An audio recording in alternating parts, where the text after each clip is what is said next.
എത്രയായി? 200. അതാ അത് 100 ഉള്ളു. ബാക്കി അവന്റെ മേടിച്ചോ?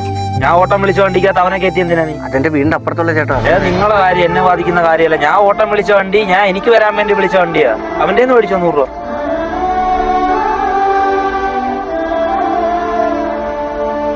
വലിയ ഓട്ടം കണ്ട് പോയിട്ടുള്ളതല്ലേ? ഓട്ടോ ഒക്കെ കിട്ടി, പണി കിട്ടിയോ? അതെന്തോ പറ്റിയടേ? അതിൽ നിങ്ങൾക്ക് കിട്ടുന്ന എല്ലാം പണിയാണല്ലോ. കുറച്ച് മുന്നേ പോയ ഓട്ടോ ഇല്ലേ, പോകുന്ന വഴിക്ക് സച്ചു കൈ കാണിച്ചു. ഞാൻ കയറ്റി. അയാൾക്കത് ഇഷ്ടപ്പെട്ടില്ല. അയാൾ പറയുന്നത് ഞാൻ വിളിച്ച വണ്ടിയിൽ എന്തിനാ മറ്റൊരാളെ കയറ്റി. ഞാൻ നിർത്തുമെന്നുള്ള വിശ്വാസം കൊണ്ടല്ലേടോ അവൻ കൈ കാണിച്ചത്. അയാൾ ഇങ്ങനെ പറയുമെന്ന് ഞാൻ സ്വപ്നത്തിൽ പോലും വിചാരിച്ചു. ആദ്യമായിട്ട് കിട്ടുന്ന പണിയാണ്.